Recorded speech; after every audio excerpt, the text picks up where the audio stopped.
we talk about nice girls, let's talk about them, because none of them are nice anymore. Like, none of them are nice anymore. As soon as I see the girl being like just overly sweet, agreeable, always smiling, I get scared. Like, I start feeling it in my lower tummy. Like, I feel it. Like, that's not niceness. That's not kindness. That's not genuine kindness. I'm talking about women.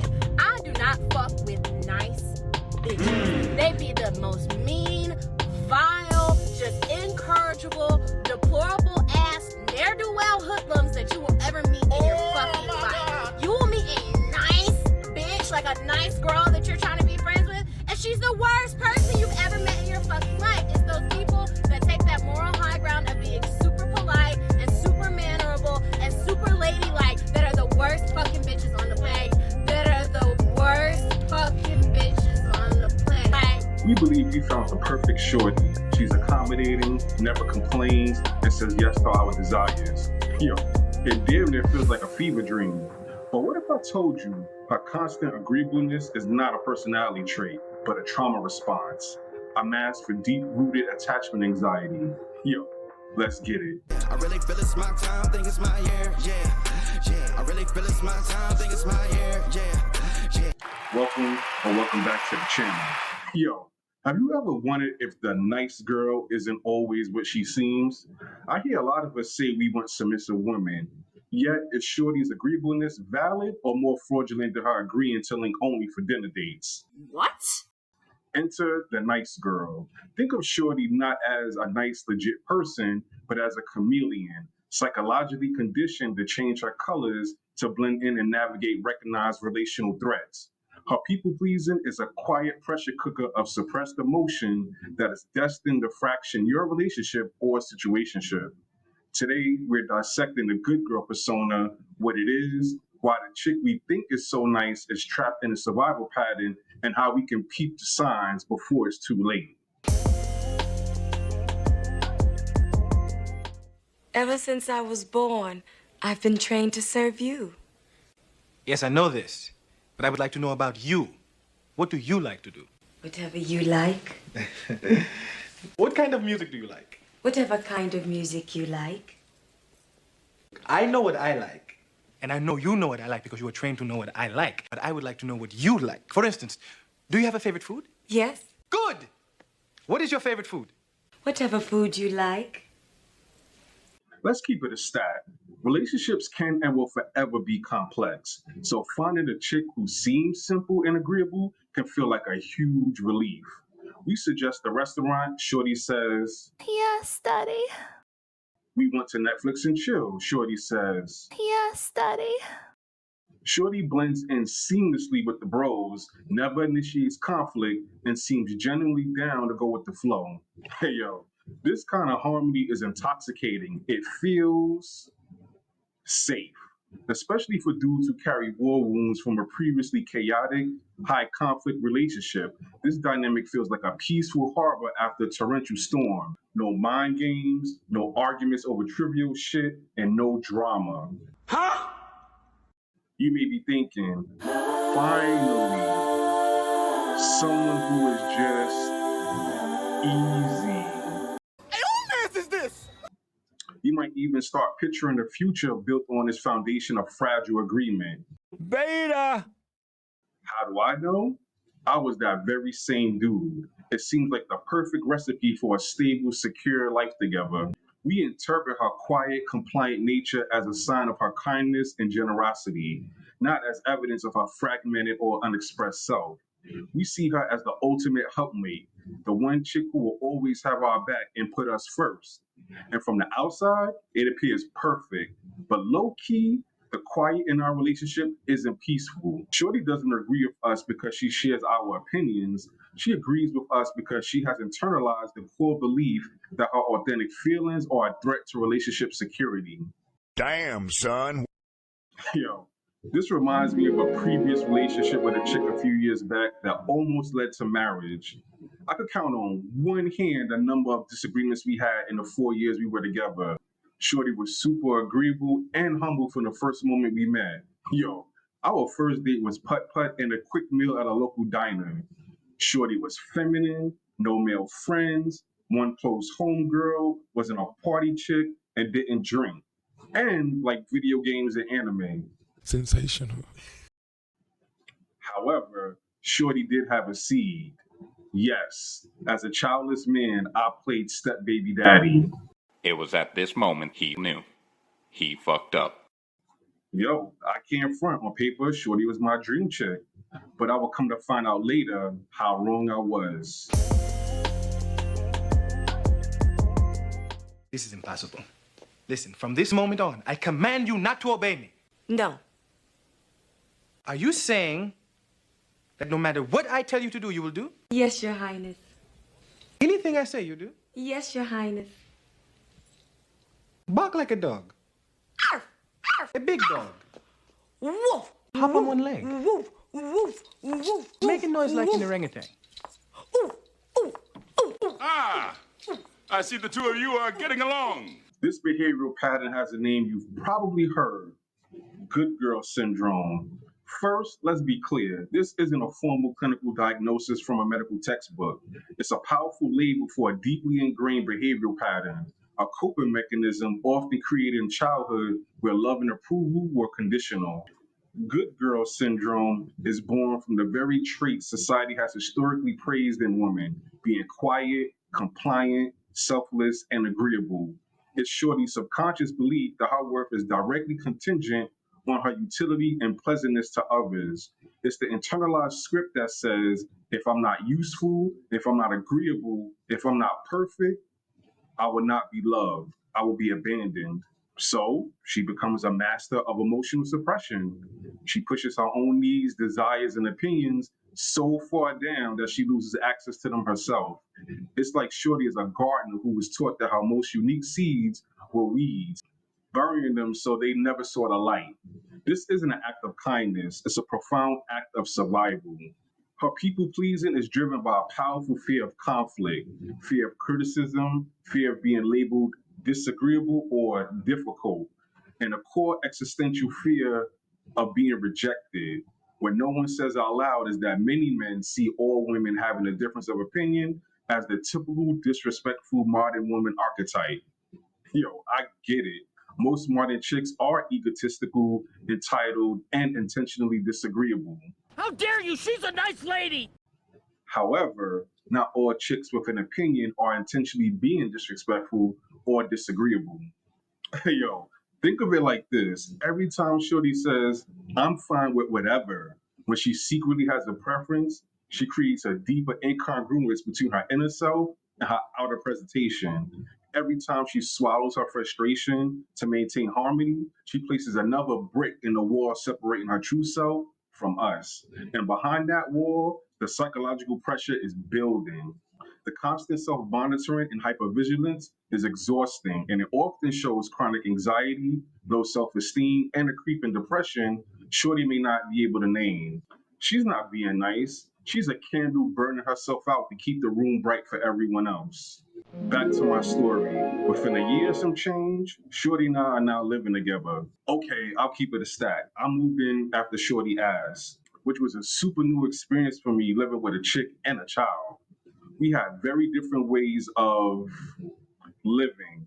Like I said earlier, Shorty was non-confrontational. The few disagreements we had were resolved quickly, or so I thought. Over time, I had a gut feeling something was off. Our communication became distant, and we started to feel more like roommates than a couple. Shorty was on her phone more, visiting her sister more, and we were in the same room. There was this indescribable coldness and intimacy. Hey yo, it already had broken marriage vibes. Even still, I would ask Shorty, yo, we good? And every time Shorty would look me right in my eyes and say yes. Since the day she was born, she was taught to walk and speak and think as a queen. But Father, what if I do not love her?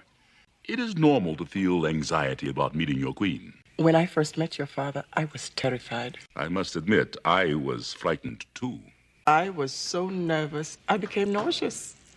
But Over the years, I have grown to love your father very much. So, you see, my son, there is a very fine line between love and nausea. I understand, Father. But when I marry, Yo, a relationship built on this foundation is on borrowed time. It doesn't implode in a single moment. It corrodes slowly from the inside out in three psychologically devastating stages. First, there's the slow poison of resentment. This isn't about 1 gram betrayal. It's a psychological death by 1,000 paper cuts. Every time Shorty agrees to go out when she wants to rest, every time Shorty says everything is great when she has a problem, every time Shorty is intimate when her body is repulsed by the act, a tiny drop of resentment enters the relationship's emotional bloodstream. This resentment grows covertly, completely invisible to us. Over time, the toxicity chokes the genuine affection that once existed. We're simply left confused, sensing a distance on happiness, but never realizing we're living with someone who feels profoundly unseen. Second, we have the illusion of intimacy. We cannot build a genuine connection with a fake persona. True intimacy is forged in vulnerability, honesty, and a psychological safety to be your whole self, flaws included. When a chick is trapped in good girl syndrome, her partner isn't in a relationship with her, he's in a relationship with her carefully constructed representative. It's like trying to build a home with a hologram. It looks real, but the moment you lean on it for support, you fall through.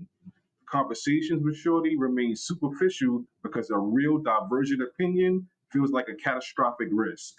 The connection feels hollow because genuine emotional attunement requires sharing the messy, inconvenient parts of yourself. The relationship is starved of its primary nutrient, authenticity. Finally, there's an inevitable explosion. This is when the pressure cooker of suppressed emotion blows. All the repressed anger, frustration, and resentment must be released. It's the beach ball held underwater for so long that it finally erupts with disproportionate force. One day over a seemingly trivial event, a forgotten errand, a casual remark, the dam will break. To us, the reaction will seem extreme and Shorty being extra, but for her, it's not about the minor trigger, it's a cathartic release from the crushing weight of years of self betrayal and unmet needs. This is the moment the nice girl persona shatters and the trapped chick finally reveals herself. And this is often a moment the relationship fractures because we are forced to confront the truth. The very foundation we built our relationship on was an illusion. My story's finale. Yo, they say hindsight is 2020, but real talk, the signs were always there. I didn't want to face the uncomfortable truth. My relationship was over. With the silent distance growing over the years, Shorty behaviors became more overt. It was like the domino effect. The first was the most cliche of atrocities. A week's girls' trip cruise to Jamaica. Shorty, her godmother, and god sister went on a Jamrock cruise. The ship's Wi-Fi service must have been faulty because I didn't hear from Shorty the whole time she was out there. She did bring me back a shot glass though. Beta! Real pillow talk shit that went beyond the water cooler gossip Shorty claimed it was. Shorty was buying new work outfits, makeup, and perfumes. Shit, Shorty even started going to the gym and changing her diet. The nail in the coffin was Shorty calling off the engagement and telling me she was moving. Despite all the signs, Shorty ending our relationship seemed out of nowhere because she didn't communicate the problems in our relationship. Just like that, the years of bonding between our families were a done deal. So, how do you repair this dynamic? Option one. run. Nah, seriously though, if you're that emotionally invested in Shorty and a relationship, you could take these 3 steps. Just be warned, it won't be easy and the outcome still might be the same. The most critical understanding is that this isn't about assigning blame. It's about building mutual awareness and choosing a new relational path together. This is a 2-person process of moving from codependence to interdependence. For the dude of a chick who is trapped, your role is to become a co-regulator, to consciously create an environment where her authentic self is not just welcomed, but celebrated. You must become a secure base. First, Actively invite her opinion and hold space for the answer. Stop accepting, I don't care what you pick, as a final response. Ask follow-up questions like, yo, I generally want to know what you enjoy, and then tolerate the silence while she finds her voice. You are creating a safe runway for her true thoughts to land.